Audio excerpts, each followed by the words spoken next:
Welcome to the Profitable NDIS Provider Podcast, where we're joined by your hosts, Tania Gomez and Paul Bryan. In each episode, we'll be sharing valuable insights and tips to help you turn your NDIS business into a profitable venture. So whether you're just starting out or looking to take your business to the next level, you've come to the right place. Let's stop surviving and start thriving. Hello and welcome everybody to the Profitable NDIS Provider Podcast. Today you're joined by me, Tania Gomez, and the wonderful Paul Bryan. Hey Paul, how you going? Really good. And I think that's the first time I've ever been called wonderful. Thank you very much. I appreciate that. Hey, you know what's really cool? We're talking today about local networking groups and the power of them. And there's probably no one else better to bring on than the awesome Karen from Your Connections. And we're going to talk today about the power of local networking. So could you give us a bit of an intro about what you do, your services, and generally say hi? Thanks, guys, for having me. So, hi, I'm Karen. I'm known as the pink hair lady. I literally have bright pink hair. So it fits really well within, who I am and what I'm doing. So I really, I guess my services and what I'm all about is pretty much connection, networking, connecting providers together, helping them to know who they actually are and really like getting themselves out there and, being known in this space. And I just absolutely love doing it and creating events Australia-wide that is just all about helping one another. We can be as a big community and just support one another is just fantastic. Oh, that's really cool. And, I've seen so many of your events. I haven't been able to attend one yet because they've all been over East, but you're coming to Perth soon, which I'm really looking forward to. It's going to be a lot of fun. Yeah, I'm really excited for that one as well. It's going to be so much fun. And it's the end of the month. I think it's the 29th. I feel like I do too many events. So it's the 29th. But it's going to be such a great event and just, talking and learning from different people. And that's what I really love about it is because I'm going Australia-wide. I see different people, but most people have the same struggles. And it's just great to connect people together and make them feel like, you're not alone and you can belong somewhere that's really great. Yeah, really cool. Hey, look, I wonder in your experience, what have you found that makes local networking groups so effective for providers? And how have you seen people benefit from them? Look, I think personally that you have to be open-minded when you go to a networking event. You can't just think to yourself, oh, this is a place where I'm going to get all my referrals and everything's going to be great. It's not even about that. It's about building genuine relationships and meeting cool people and learning about the awesome things that are out there. Because for participants, it doesn't matter if you're a support coordinator, if you're a support worker or whatever you are in the chain of things or a plan manager, you can still give information to participants, let them know about cool things that are happening.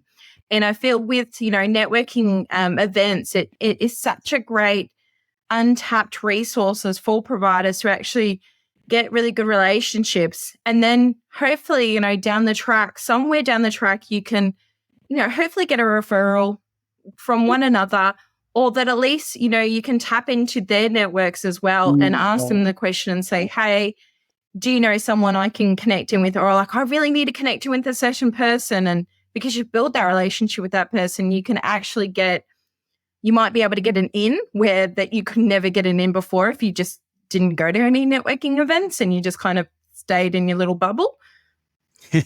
Absolutely. Yeah, I think that's important.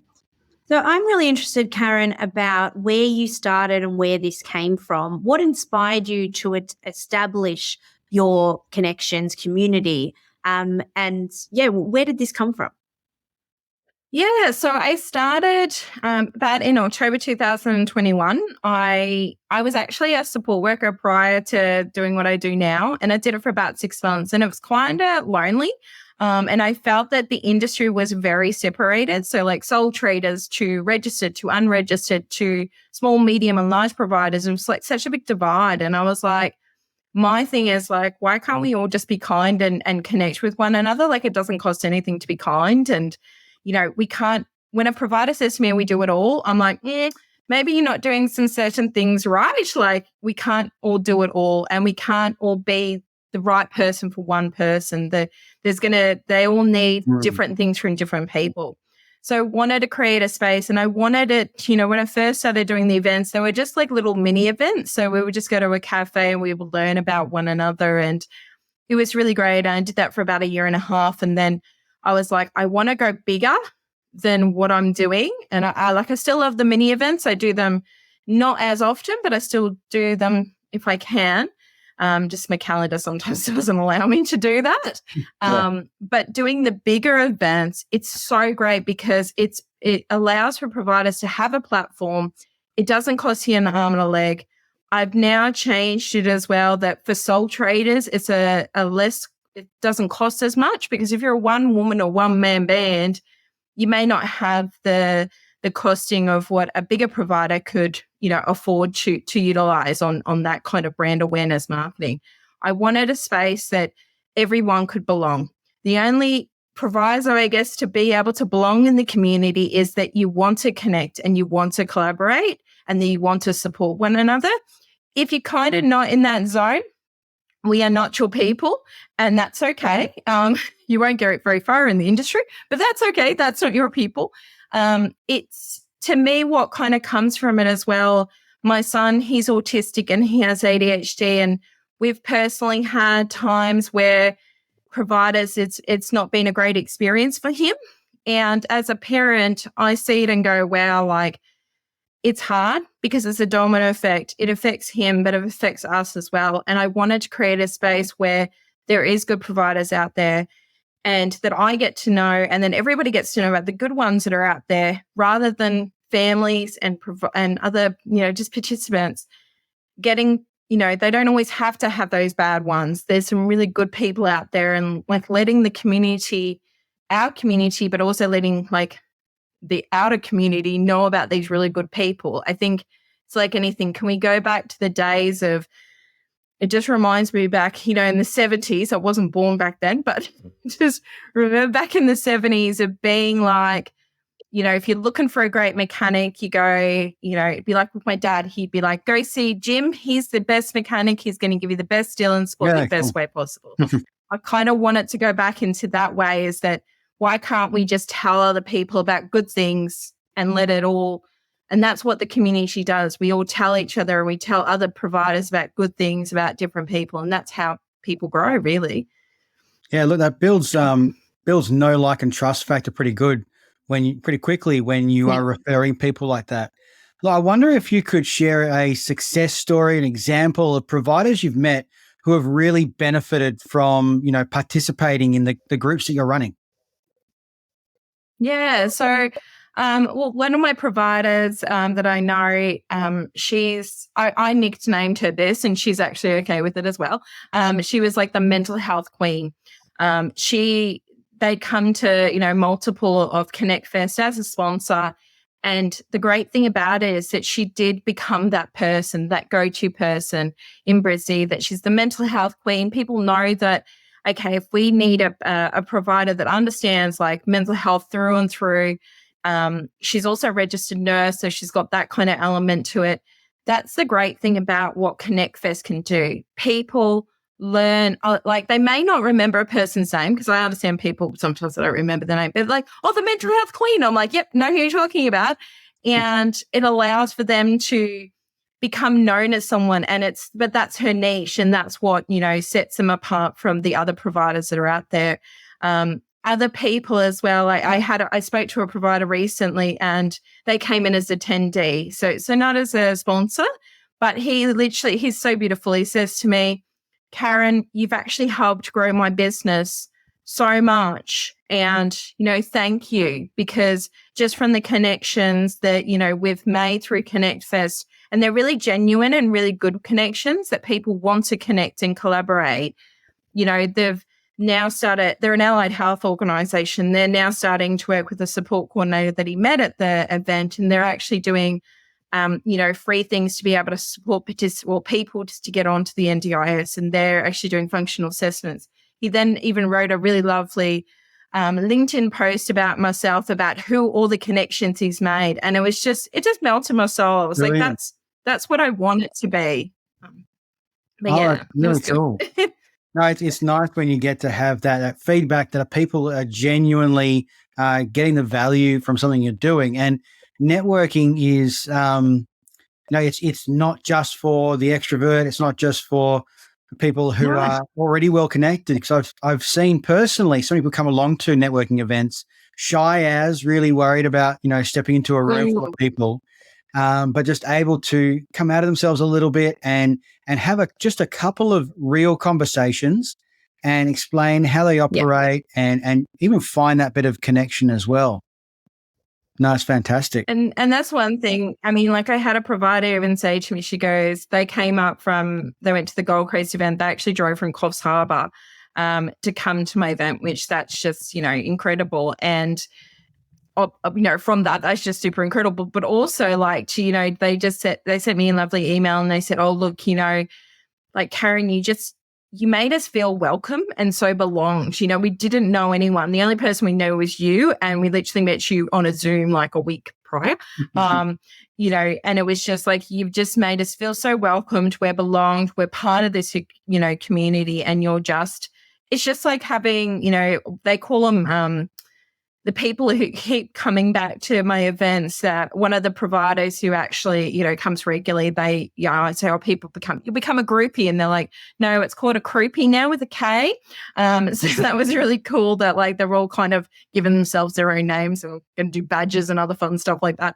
But it was just really cool that we could create something I've created something that people feel like they can belong, and it doesn't matter if you're introvert or extroverted, that you're just welcome at the end of the day.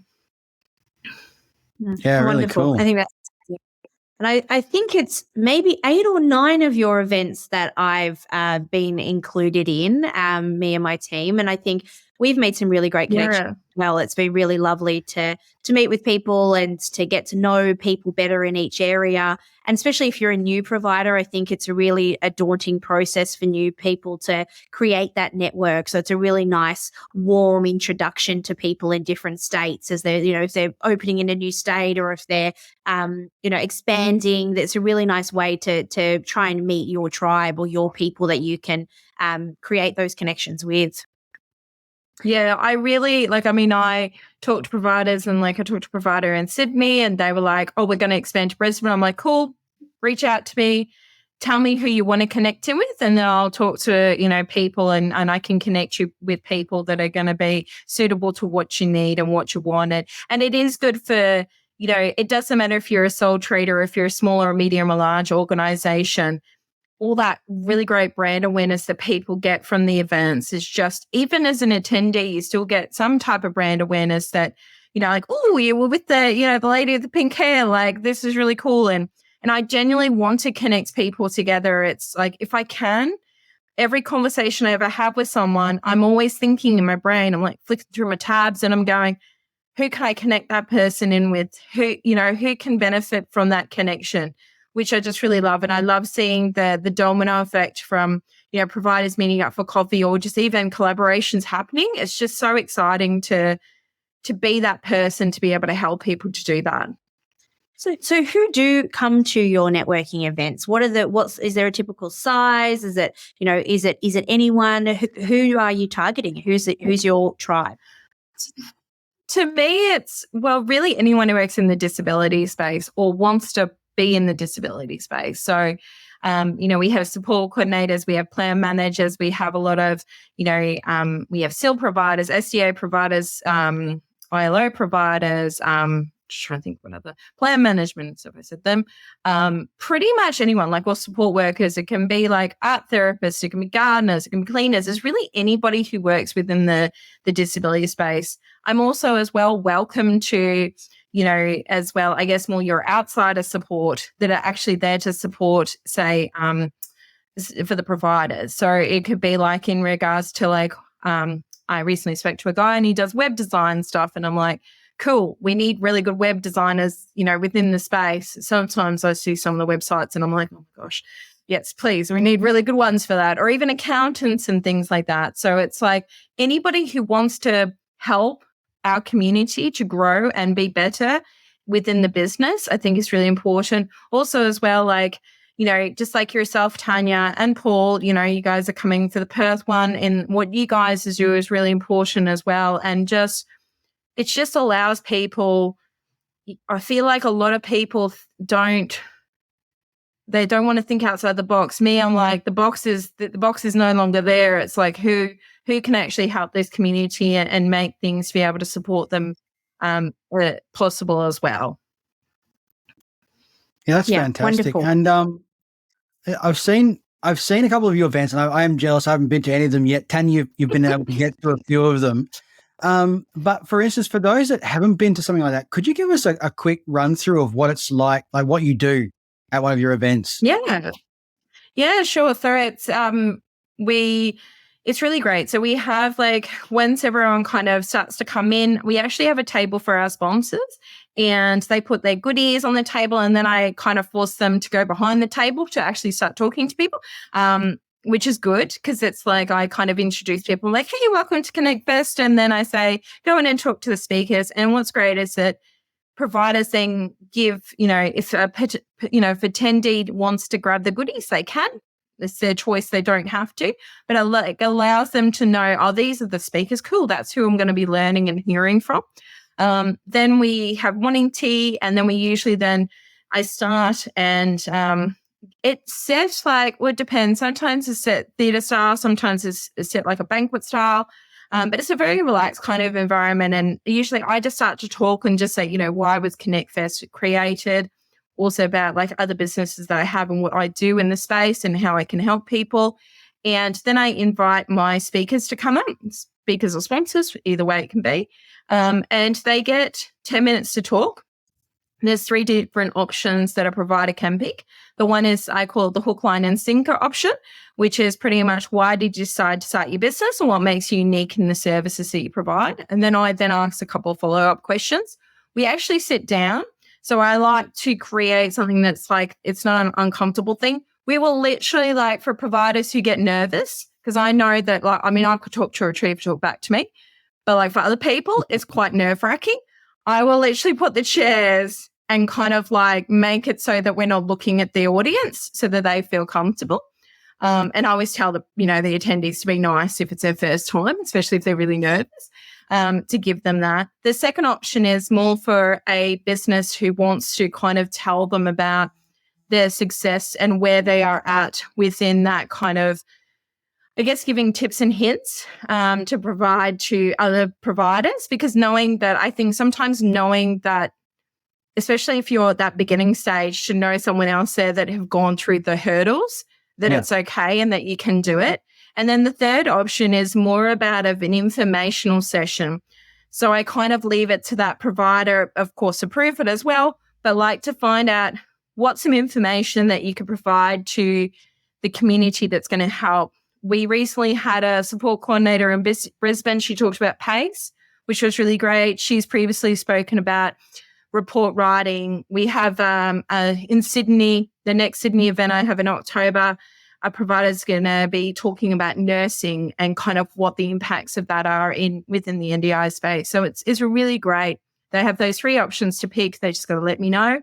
So we run through that. We have our speakers. We then have a yummy lunch. I like food, so always make sure there's good food. And then what we have, it's called the Circle of Connection. I wanted to add an extra element to Connect Fest. It's just not just networking. It is building the community. And I believe that us as peers, we can help one another, and we all have knowledge that maybe a person from your left to your to right doesn't have. And it's a safe space for anyone to ask any sort of question. And it could be from, oh, hi, I'm trying to expand into a different area. Do you know any contacts? Or I'm having trouble with staff, or I'm having trouble with maybe a participant. Not, of course, going into too much detail, but going into enough detail that is able to, you know, not due to privacy, but to give as much help to that provider. And I also offer the option as well. I understand that not every provider feels comfortable to ask a question in that type of environment. So I say, send me the question prior to the event and I ask. I have no qualms about it. I will just ask the question. I'm like, you just have to write down the answers because I'm not going to do that part. But it just allows them to have that that space there that they feel really connected. And what I've seen from it, it's so great. Like you get to really know even more about a provider when they open up and they give advice, and it's a really empowering kind of moment, really.